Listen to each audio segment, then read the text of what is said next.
तो कल हमने श्लोक 54 और 55 पढ़े अध्याय 2 के।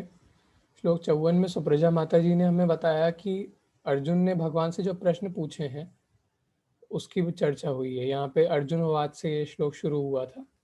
तो यहाँ पे अर्जुन ने पूछा था स्थित प्रज्ञ व्यक्ति के बारे में। तो स्थित प्रज्ञ व्यक्ति का स्थित प्रज्ञ जो शब्द है इसका अर्थ माता जी ने हमें एक्सप्लेन किया कि हमारी बुद्धि और मन जो हम जिस चीज़ को संज्ञा देते हैं, हमारे आंतरिक जो भी मन है उसके 4 लेवल्स होते हैं। पहला लेवल है बुद्धि, जिसका काम विश्लेषण और भेदभाव करना है, और ये एक सागर जैसा है जिसमें लहरें आती रहती हैं। उसी प्रकार से बुद्धि में कुछ ना कुछ विचार आते रहते हैं। दूसरा लेवल है मानस या मन, जिसमें हम भावनात्मक अनुभूति करते हैं। फिर तीसरा लेवल है चित्त, जिसमें बुद्धि और मानस के चलने वाली हर चीज़ का रिकॉर्ड रहता है। दोनों के जो अनुभूतियाँ होती हैं उसके मिश्रण का एक छाप चित्त पर पड़ती रहती है। और चौथा लेवल है प्रज्ञ, प्रज्ञा या प्रज्ञ। ये वो लेवल है जहाँ पे शुद्ध ज्ञान होता है। इसका जो डिस्क्रिप्शन मिलता है वो मांडूक उपनिषद में मिलता है, और इसके अनुसार ये वो लेवल है जहाँ पे भौतिक अस्तित्व का कोई मूल्य नहीं रहता। प्रज्ञा या चेतना को उस चीज में लगाना चाहिए जिसमें लगाने से वो स्थिर रहे, जो कि है सिर्फ भगवान। भगवान में लगाने से ही चेतना या प्रज्ञा स्थिर हो सकती है। पिछले श्लोक में बताया गया है कि कर्म कांड एक इस प्रकार, ये इस संसार की जो भी चीजें हैं वो एक जंगल के समान है।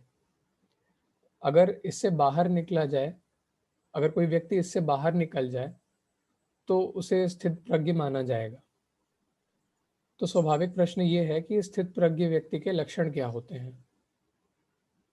इसके लक्षण ये हैं कि जो कृष्ण भावना भावित भक्त है वो कैसे बोलता है, कैसे चलता है और कैसे बैठता है। इस प्रकार से अर्जुन ने इन लक्षणों को जानने का प्रयास किया। व्यक्ति के बोलने से पता लगता है कि उसके मन में क्या है। स्थित प्रज्ञ समाधिस्थ व्यक्ति जो होता है वो भगवान के बारे में ही बोलता है, उसके लिए बाकी सब चीज़ें सेकेंडरी हो जाती हैं। दूसरी बात कि भक्त किस प्रकार बैठता है। इस श्लोक में बैठने का अर्थ अक्रियता से है, या ऐसे कह सकते हैं निष्क्रियता से। और अक्रिय तब होना जब सामने इंद्रिय भोग के विषय आए।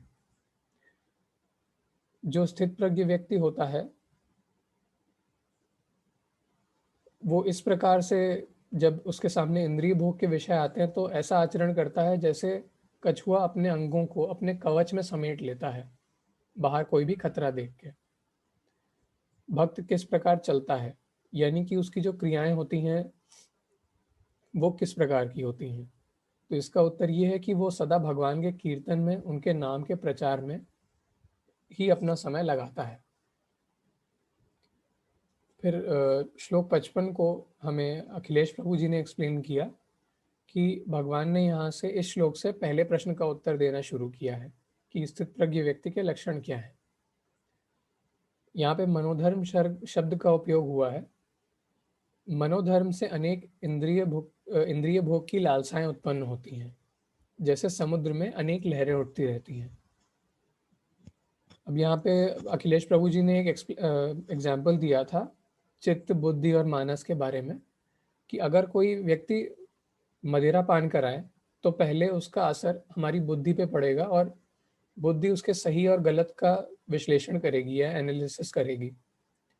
मानस को वो अच्छा या बुरा लग सकता है, और इन दोनों के अनुभव की जो मिश्रण है उसकी छाप हमारे चित्त पर पड़ेगी। और अगली बार अगर मदिरा से रिलेटेड कोई भी चीज़ हम देखेंगे तो हमें पिछला अनुभव उसी के अनुसार याद आएगा।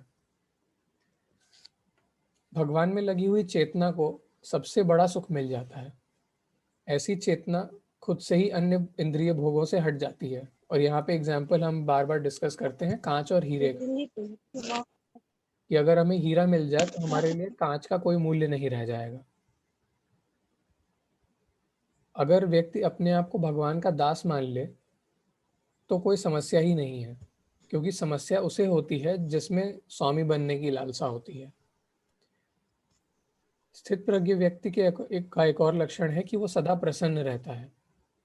बाहर के संसार में कोई भी समस्या नहीं है, हमने ये भी जाना। जो भी समस्या है वो हमारे मन के भीतर ही है। जो कामनाओं की उथल पुथल हमारे मन में चलती है, उसी के कारण हमारे मन में विचलन होता है। और यहाँ पे अखिलेश प्रभु जी ने हमें ये भी बताया कि मन को मंत्र से स्थिर करना चाहिए, सदा मंत्र को स्मरण करना चाहिए।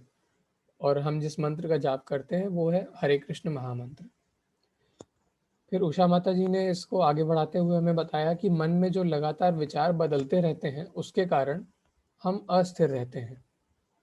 इसका कारण ये है कि हम वर्तमान की स्थिति से कभी खुश नहीं रहते।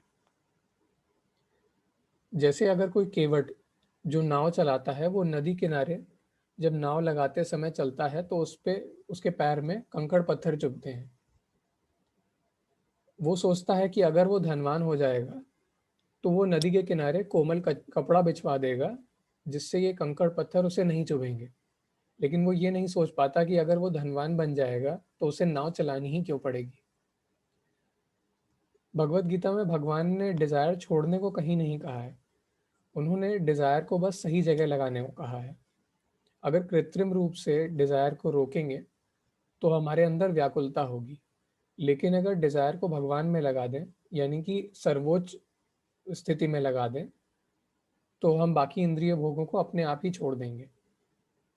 और ऐसा अभ्यास करते रहने से धीरे धीरे हम महर्षियों के सभी गुण हम में आते जाएंगे। फिर इसके बाद राधा मोहित प्रभु जी ने हमें बताया कि मछली खाने के प्रति आसक्त रहती है तो उसको मछली के कांटे में फंस के ही अपना जीवन त्यागना पड़ता है। सांप के बिल के पास अगर बीन बजाई जाए तो वो बाहर आए बिना नहीं रह पाता और पकड़ा जाता है। कस्तूरी मृग सुगंध के प्रति आसक्त होता है और उसे ढूंढते ढूंढते ही प्यास से मर जाता है। और हाथी स्पर्श के प्रति अ, आसक्त होता है, इसलिए उसके सामने हथनी को सजा के चलाते हैं और उसे एक गड्ढे में गिरा के पकड़ लेते हैं। और इसी प्रकार से पतंगा प्रकाश के प्रति आसक्त होता है तो उसमें ही जल के अपना जीवन त्याग देता है। तो इस प्रकार से पांचों इंद्रियों से किस प्रकार से आसक्त होके पशु अपने पतन की ओर जाते हैं, ये हमने जाना। और हम मनुष्य जो हैं, हम तो इन पांचों इंद्रियों के लिए आसक्त रहते हैं। और इसके लिए प्रभु जी ने हमें बताया कि इनको एक तरीके से 5 बॉम्ब हमें मानना चाहिए, जिसको हम लेके घूमते रहते हैं। और इसके फटने से हमारे साथ साथ अन्य लोगों को भी हानि हो सकती है। और अगर इस हानि से बचना है तो इन बॉम्ब्स को डिफ्यूज करके रखना होगा। और इनको डिफ्यूज करने का तरीका ये है कि इन सभी इंद्रियों को भगवान की सेवा में लगाया जाए। हरि बोल प्रभु जी। हरी हरी बोल। बहुत सुंदर अक्षत प्रभु, सारी